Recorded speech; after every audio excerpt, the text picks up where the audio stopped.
ৰবিন আৰ্মিটো আচলতে এটা ব্ৰেণ্ড। অসমত তেনেকুৱা ব্ৰেণ্ড নাই। যেনেকৈ আমাৰ তিতাবৰ চাউল, বৰপেটাৰ আইজোং, এটা বিশ্বাস থাকে ন, এটা ট্ৰাষ্ট। যেনেকৈ টাটা, বাটা। তো ৰবিন আৰ্মি এনেকুৱা এটা বিশ্বাসী ব্ৰেণ্ড হিচাপে আমি গঢ়ি তুলিব বিচাৰিছোঁ। আমাৰ অসমীয়া মানুহৰ ব্যৱসায় কৰিবলৈ বহুত সা সম্পত্তি নাই বা ফেক্টৰী বা এনেকুৱা বস্তু বৰ কম। আমাৰ ব্যৱসায় কৰিবলৈ একমাত্ৰ বস্তুটো আছে আমাৰ মানৱ সম্পদ। কিন্তু অসমীয়া মানৱ সম্পদক একদম ৰেডি টু ইউজ হিচাপে গঢ়ি তুলিবৰ কাৰণে এই ৰবিন আৰ্মিৰ কনচেপ্টটো অনা হৈছে। অসমীয়া ল'ৰা ছোৱালীবোৰ খুব মানে হেৰিটো খুব ভাল, মেনেজমেণ্ট স্কিলটো খুব ভাল, কিছুমানৰ শাৰীৰিক সক্ষমতাটো ভাল, সকলোৰে বেলেগ বেলেগ। গতিকে আমি তেনেকৈ নিৰ্বাচিত কৰিম আৰু যাক যি কামত লাগে, মানে ধৰক কোনোবা স্কুল ড্ৰপ আউট, ক্লাছ 10লৈকে পঢ়া, কোনোবা হায়াৰ ছেকেণ্ডেৰী ফেইল, কোনোবা ডিগ্ৰী পাছ, কোনোবা MA পাছ, কোনোবা MBA, কোনোবা MTech, আমাক সকলো ধৰণৰ মানুহৰ প্ৰয়োজন হ'ব। কিন্তু তেওঁলোকক এটা আৰ্মি হিচাপে প্ৰথমতে গঢ়ি তুলিম, তাৰপিছত নিয়োজিত কৰা হ'ব। আৰ্মি মানে কি? ডিচিপ্লিন, ডিচাইচিভ, ডেডিকেটেড এটা ফ'ৰ্চ।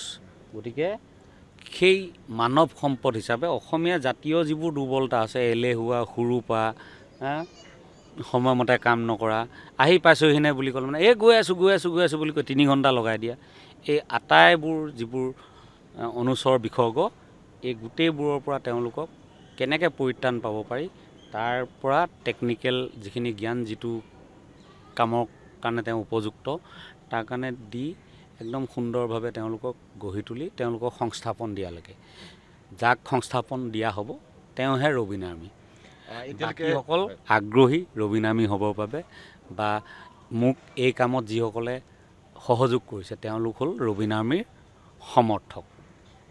সমগ্ৰ ৰাজ্যজুৰি হ'ব, প্ৰতিখন জিলাতে হ'ব? প্ৰত্যেকখন জিলালৈকে যাম। মই নিজৰ ছ'চিয়েল মিডিয়াৰ থ্ৰুৱেদি জনাম কোন তাৰিখে যাব পাৰিম। মোৰ অন্যান্য ব্যস্ততা আছে, তাৰ মাজে মাজে মই গৈ থাকিম। আজি বতৰ বেয়া আছিলে, তথাপিও আমি মোটামুটি 100জনমান ইয়াত লগ হ'লোঁ আৰু তাতে বিভিন্ন দিহা পৰামৰ্শও দিলেহি। বহুত বেলেগ বেলেগ ছেক্টৰত কৰ্মৰত আমাৰ অসমীয়া ল'ৰা আহিলে। এতিয়া নৰৱেৰ পৰা এজন অসমীয়া বিজ্ঞানীও আহি আছে, অলপ পিছতে তেখেত পাবহি। গতিকে আমি এটা খুব ধুনীয়া কামৰ কাৰণে আগবাঢ়িছোঁ আৰু অসমবাসী ৰাইজৰ পৰা আশীৰ্বাদ বিচাৰিছোঁ।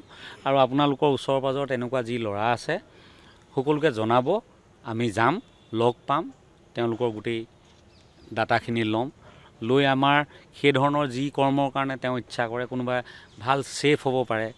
গোটেই ৰবিন আৰ্মিৰ ল'ৰাখিনি যাতে গোটেই সৰ্বভাৰতীয় এটা ব্ৰেণ্ড হ'ব পাৰে।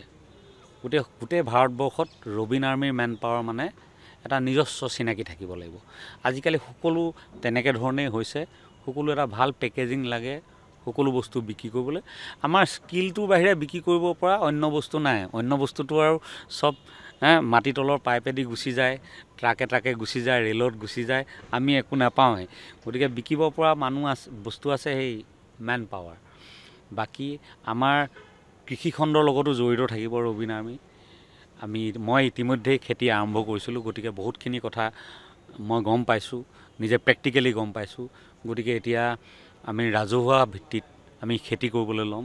আৰু খেতিৰ ৰবিন আৰ্মিৰ বিশ্বাসটো এইটো হ'ব যে আপোনাৰ শৰীৰ অনিষ্ট নকৰা খাদ্য ৰবিন আৰ্মিৰ খাদ্য পাচলিত আপুনি পাব।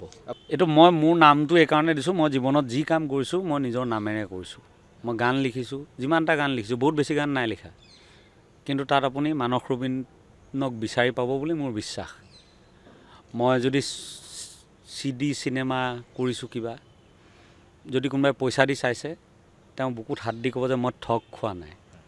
মই যদি ক'ৰবাত আন্দোলন কৰিবলৈ গৈছোঁ মানস ৰবিন, মোক যিকেইজন মানুহে সেই সময়ত সমৰ্থন দিছিল, তেওঁলোকক মই অন্ততঃ লাজত পেলোৱা নাই যে ইয়াক এইটো ক'লোঁ।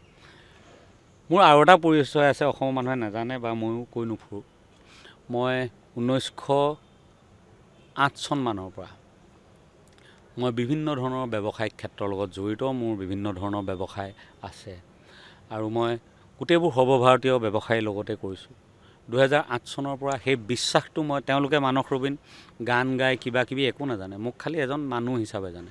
মানস ৰবিনে তাতো মোৰ কোম্পানীটোৰ নাম মানস ৰবিনে দেই অন্য কোম্পানী নাই আৰু সেইকাৰণে মই নিজক এইকাৰণে এছাৰ্ট কৰোঁ যে সদায় মই এনেকুৱা হৈ থাকিব বিচাৰোঁ মোৰ নামটোৰ লগত যিটো মোৰ দেউতাৰ নামটো জড়িত হৈ আছে মই দেউতাৰ বদনাম হোৱাটো কোনো কাৰণতে নিবিচাৰিম মই মোৰ নিজৰ বদনাম হোৱাটো কোনো কাৰণতে নিবিচাৰিম আৰু মই যিহেতু কিবা এটা কাম কৰিম সেই কামটো 100% সততাৰে নিষ্ঠাৰে মই কৰিবলৈ সদায় চেষ্টা কৰোঁ লাগে দুটা কাম কমকৈ কৰিম কিন্তু 100% সততা আৰু নিষ্ঠাৰে পাৰফেক্টলি মই কৰিবলৈ চেষ্টা কৰোঁ আৰু ৰবিন আৰ্মিৰ নামটো সেইকাৰণে ৰবিন আৰ্মি দিয়া হৈছে যাতে 100% নিশ্চিত এটা নিষ্ঠাৰ নাম হয় ৰবিন আৰ্মি আপুনি যি কামতে ৰবিন আৰ্মিক বিচাৰিব যি ধৰণে তেওঁলোকক আমি গ্ৰুম আপ কৰিম ট্ৰেইন আপ কৰিম সেই কামত তেওঁলোক 100% পাকৈত হ'লেহে তেওঁলোকক মকৰল কৰা হ'ব আৰু যি মকৰল কৰা হ'ব তেওঁলোকহে ৰবিন আৰ্মি বাকীবোৰ ৰবিন আৰ্মি নহয় কিন্তু